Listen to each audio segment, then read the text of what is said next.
you need to have a daily diary where you write down everything that happened.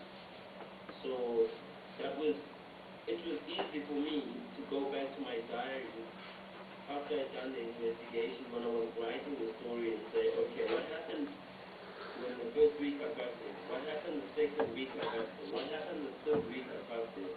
That way you'll be able to put up the piece of the puzzle together. And another thing, when you're collecting information, it's essential that you double-check your information. You must double-check it with the relevant people or authorities that will be able to confirm whether you've got the right information or the wrong information. Information gathering is a process on its own. You can gather information, but if it's not correct, it's useless. And as a journalist, if you publish material that's not correct, factually correct, then you stand the danger of being sued. Luckily, I haven't been sued so far, but I've seen many of my friends, many of my colleagues being sued.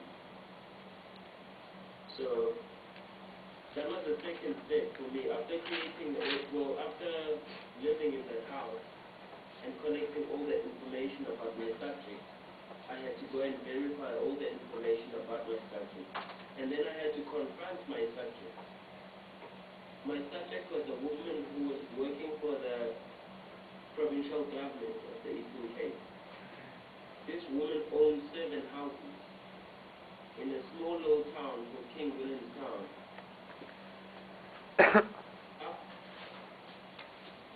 Are you showing them something? Yes, I'm showing the woman picture. Oh, okay. As I said, she was a government place. She was working for government. But at the same time, she was able to buy 7 properties. Now that's what made us chase her up. We knew that with her salary as a government worker, there was no way that she'd be able to afford 7 houses. You know, you only earn so much as a government worker to buy 7 properties in a space of 5-6 years.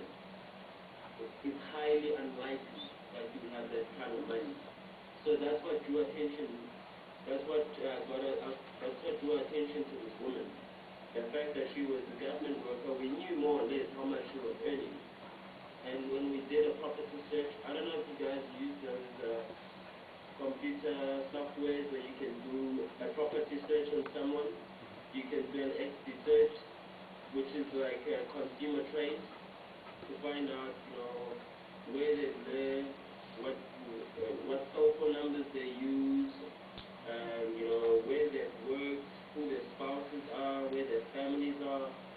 So luckily I had access to the software and equipment.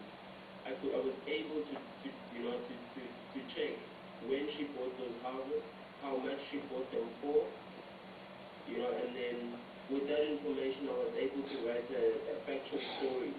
That was I'd love to get the link to the software and see if something related or relevant is available in different countries. I'm sure there should be. Here at the Maven Guardian we use one called SearchWorks. SearchWorks, basically you can do a property search, you can do business searches, you can do director searches. If someone is a director of a company, you just punch in their name and it shows you how many companies their directors are. If you want to if you know of a company and you want to find out who's the director of the company, you punch in the name of the company and it tells you who all the directors are. If you want to do a property search, you punch in the earth number of the property that you're searching, and it tells you who the owner of the property is and how much they bought the property for and when they bought it. Yes, there's a website called searchwork.co.za. Is that the one? Yes, I think so. It must be. Yes, it requires membership, right? Sorry? It requires membership, right? Yes, it does. Okay. Just before I forget, I also belong to a forum. It's called the Forum for African Investigative Reporters. Now, that is a network of investigative journalists from across Africa, the whole of Africa. From South Africa to Egypt, basically. We work together on some of the stories. Yes, I'm opening the website right now. Sorry? I'm opening the website right now. For fair? Yes, fair report. Okay. How I got to be a member of there was to Highway Africa. And there's a conference that we have every year in November called the Power Reporting Conference, where we bring together all the investigative journalists of Africa. Over 3 days, 4 days, we sit and we talk about stuff and we discuss and debate and workshops and stuff like that. So it's also good to be, as a journalist, it's also good to be linked to such organizations, because it broadens up your scope of work, it broadens up your context. If I'm looking for someone in Uganda, I know I've got people in Uganda that I can call. If I'm looking for someone in Swaziland, I know I can call someone up in Swaziland who will be able to help me. So it really expands the scope of work by a lot. You know, I'm not confined to working in South Africa. If I wanted to leave South Africa, I could leave South Africa and go work in another African country. But getting back to Slumlords, Slumlords was, as I said, after we had published the story, we entered the CNN Journalism Awards. And at the CNN Journalism Awards, we won the digital category for Best African Journalism in terms of digital work and online, you know, the website that we created. It was something fresh, it was something that people had never seen before, and this is the power of multimedia. You can use multimedia just as well as you can use print.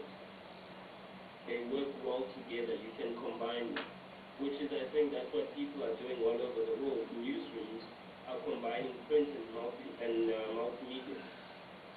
You know, you can, you know, whether it's radio, whether it's videos, you can still load them up on the website and still run stories about them in your print newspaper. The award ceremony was in Uganda, was in Kampala. It was a huge surprise for us, the people who worked on the project. We did not expect it to do so well. It was a complete surprise when they told us we had won the award. But anyway, awards are awards, you take them no matter what happens again. Is there anything else that you'd like me to touch on, Wally? Well, maybe we can ask questions, let the students ask questions and perhaps have you answer them. Let's see a show of hands. Let's start the questions of those who, yep. Larry will come over and ask his question. Oh. Okay. Hi, got a quick question. I was reading that in the country's constitution of 1996, it calls for the municipality to structure and manage its administration and budget and planning processes to give priority to the basic needs of the community and to promote the social and economic development of the community.